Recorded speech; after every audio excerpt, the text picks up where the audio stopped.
Welcome back to another episode of the Hardcore Casual with your boy, Bass the Kid.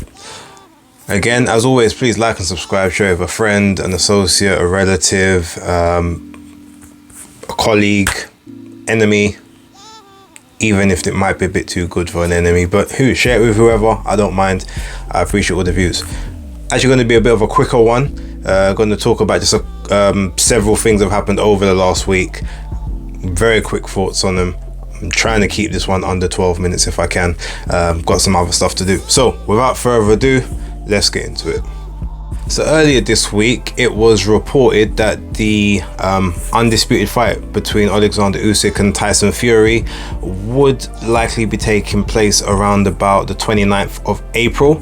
Not 100% confirmed as of yet, as there's still no site fee agreed with the Middle East, and there's no Wembley date agreed either. However, they've said that those will be the likely options. It's either going to be the Middle East or it's going to be Wembley. At this point, I guess it's looking more like Wembley, seeing as Jake Paul and Tommy Fury have taken that Middle East money. I won't spend too much time on it. My thoughts on this. I don't really trust that it is getting over the line in a timely fashion. I've seen all the back and forth between Usyk and Fury online, and it's mainly more Usyk than it is Fury. From all reports, Usyk's team have been signed the previous agreement ages ago, and it was Fury's side that was holding things up. At this point, don't know what's going on, whether that's still the case or not, but there's definitely one side that wants this, or at least is pushing for this to get done and get done quickly. Will it happen? I'm not as confident as I was, but that being said, hope it does. And if it's in Wembley, probably ain't gonna have the money to get the ringside seats, knowing they're gonna be hella extortionate, but this might be one of those times where I go just for the atmosphere. So get me a decent spot mid-level and I should be cool, but we'll see what happens moving forward. Also, a couple days ago, it was officially announced that Joe Joyce will be fighting Zhilei Zhang, or Zhang Zhilei, I guess if you're in the Asian areas, you pronounce the surname first. I actually really like this fight, and you know what? I gotta give credit to Joe Joyce, because in the position that he's in, he doesn't necessarily have to take this fight. But if you remember, in his very first fight as a pro, he fought a 10-rounder for the British heavyweight title against Ian Lewison. Since then, I mean, he's fought Bermane Stavern. He's fought Christian Hammer. You know, he's fought Carlos Takam, fought Bryant Jennings, you know, fought Daniel Dubois, fought Joseph Parker, you know, and now he's going to be fighting Zhilei Zhang. I mean, at the end of the day, for a guy that hasn't had a world title fight yet, he's probably now got the best resume out there. That before was always Dillion's tag, then he got his shot and we saw what happened there. But Joyce is the next guy up, and yeah, you know what, I can't hate, like, whether, you know, whatever happens, win, lose or draw. That being said, this is going to be the first legit puncher he's in with that has pedigree. Daniel Dubois Daniel Dubois can punch. He's a very strong puncher, but there's no amateur pedigree there of any note, especially not as an adult, you know, and nothing like that. Whereas Zhang, you know, he's been an Olympian. He's got a load of amateur experience, and he's got a detonation of a left hand. You know, that southpaw stance could be an issue for Joyce. I'm definitely getting tickets for this one. It's at the Copper Box, which is very surprising because it only holds about 4,000 people, maybe 5 at the most. I don't know if they can squeeze 6 in there, so it would definitely be full. But yeah, on this one, and it's non-pay-per-view, non-box office. So yeah, congrats, and I have to give credit to Frank Warren for that, although I do suspect if it's not a box office event, and their box office events normally have trash undercards, then this one I'm not getting there until about 9:30, 10 o'clock. I'm going for the main event and that's it. But yeah, salute anyway, and yeah, I want to see what happens next. So Anthony Joshua versus Jermaine Franklin isn't officially signed according to Eddie Hearn, but in practicality, he's basically confirmed, look, he is going to be the guy, and all the terms have been agreed, as was reported on Sky Sports News. And Eddie Hearn has also, confirmed that all terms have been agreed for this fight, but no contracts have been signed as of yet. But Anthony Joshua will be fighting on the 1st of April, and there will be a press conference coming in this coming week. That's what he said. So look, it's pretty much as good as done. Not to belabor the point, but everyone knows I was the first person to tell you this fight was going to happen. I told everyone back on the 28th of November 2022, the video footage is out there, go find it, before it was even a suggestion from anyone else. So I'm going to take full plaudits on that one. In terms of the fight, I don't mind the fight at all. Eddie Hearn also said it might be pay-per-view, might not. That suggests to me that they're going to use this one fight as a non-pay-per-view special for AJ to entice a lot more subscribers to come over to the zone to then obviously do pay-per-view for his next fight, because you have to have the subscription plus pay the pay-per-view on top. So for some people looking on the outside, if it's a £20 pay-per-view for instance, and then you have to pay your $7.99 subscription, then that's £28. And some people might look at it and say, oh, that's a bit, that's stretching it, too much. Whereas if you're already a natural subscriber, you don't really register that £8 that you're losing, because you already do your subscription for the month anyway. All you're seeing is, okay, £20 or 18, 23, however much it's going to be. It doesn't kind of hit as hard to someone who's already on the platform.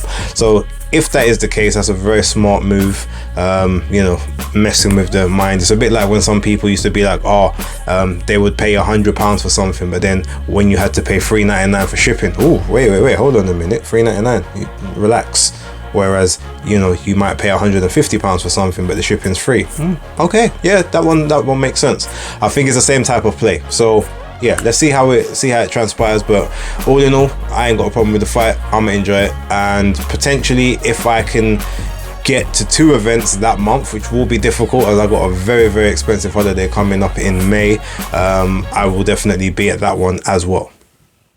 So Joshua Buatsi has now officially been declared a free agent by Eddie Hearn. He says Matchroom have matching rights for any offer that comes in for him. So basically, whoever goes to bid for him, they can choose to match it, and if they do, he has to take the Matchroom offer. I guess that's the state of his contract.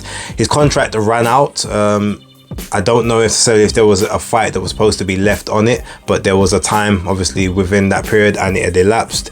Quite frankly, if I'm totally honest, I think Eddie Hearn has just looked at Joshua Buatsi and says, you're not really delivering the numbers in terms of, subscribers or eyeballs on your events in totality. Like, you're not really a very personable person for me to be trying to market. You're hella inactive. You're not, whether it's injuries or whether it's taking time out when you're supposed to be in the ring, whatever the case may be. Plus you're also, you're not even really based in your core demographic anymore. You're based out in America rather than sort of being front and present in the UK, where people can have sort of some access and build up that bit of rapport with you. So I think he's looking at it as like, okay, well, if the right fight comes in or the right deal comes in for him, then yeah, he'll match it. Otherwise, at this point, he has no obligation to have to get him a fight, keep busy, or a big fight or whatever. Now, this is actually a bit of a dangerous thing for Joshua Buatsi, because again, while he's not marketable, but the Anthony Yard fight is still the fight that, shows the biggest probable commercial domestic value for both of those guys at this point. But with Joshua Buatsi not having a contract with anyone at this time, he's not gonna get a chance to join up with someone and then have a keep busy or a tick over fight.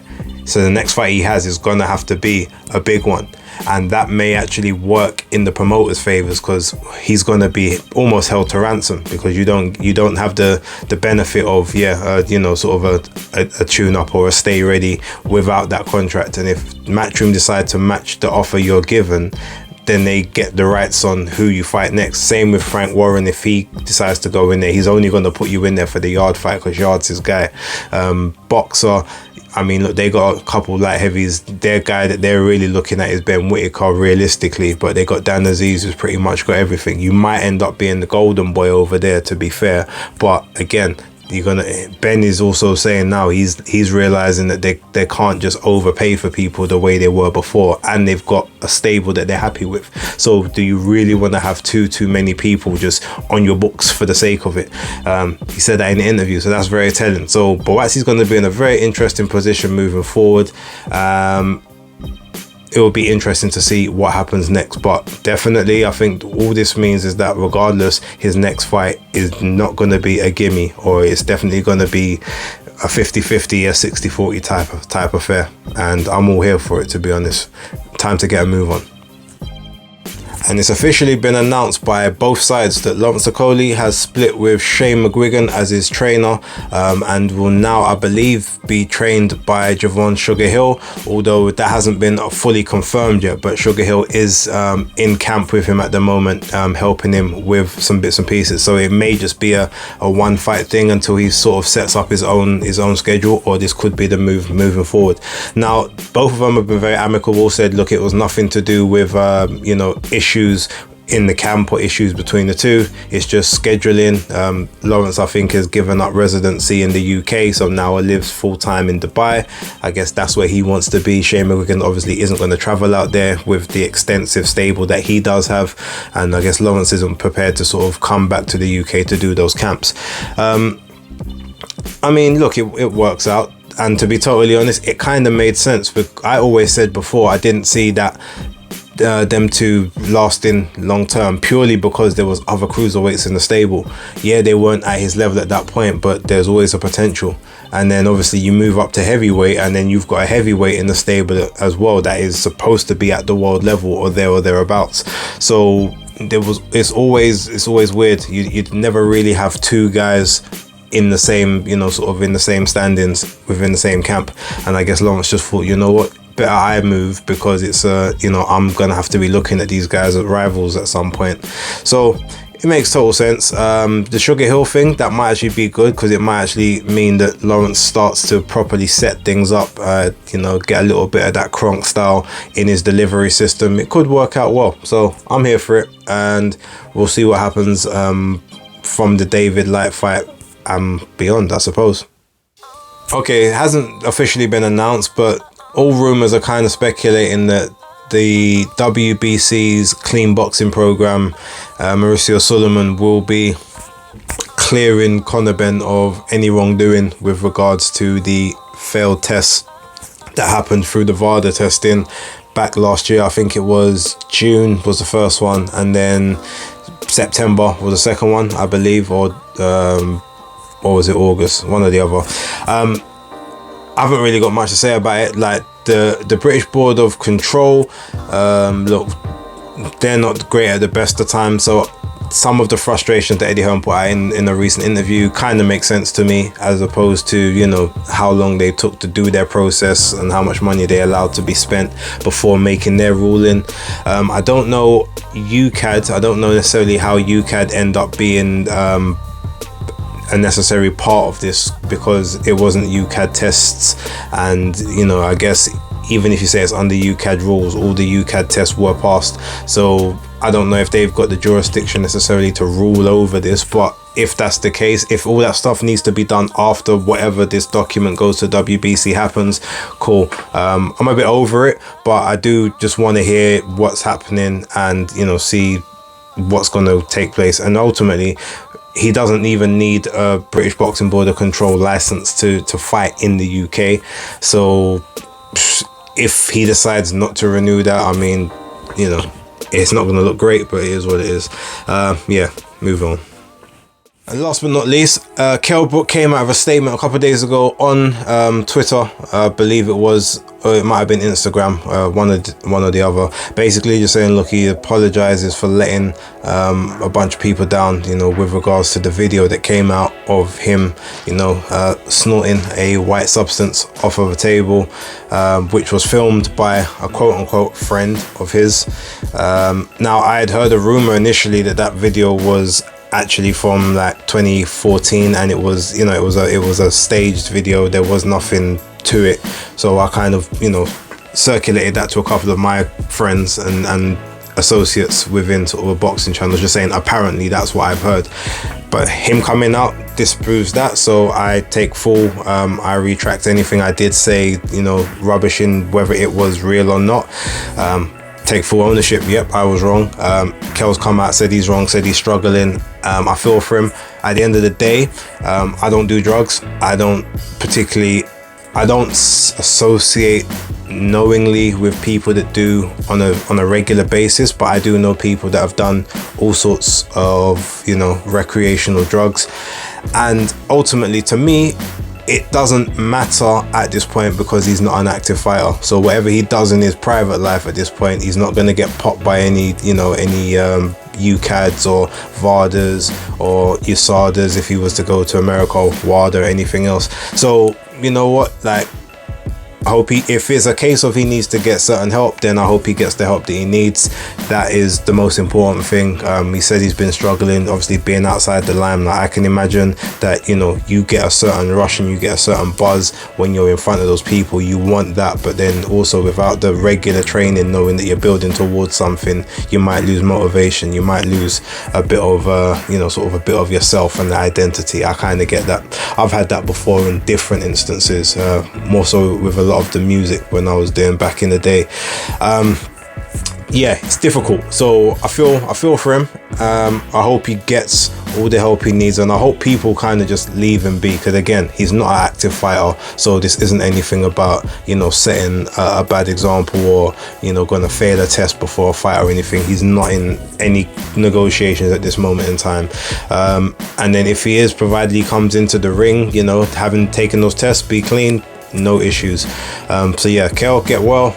Hope everything's cool moving forward, and the fact that you've addressed it, look, you need the help, you're trying to get that help, struggling with the mental health and everything, all I can do is really respect it. I can't say I respect the actions, but I understand it. So yeah, I'm gonna leave it there. Look, I've got a few other things I need to do today, so as I said, try to keep it short as possible, but threw in a couple extra topics. Hope you guys are happy with that. Please, as I said, smash the like button, subscribe and share with anyone that you think might be interested. I appreciate all the views. So with that being said, Hardcore Casual out.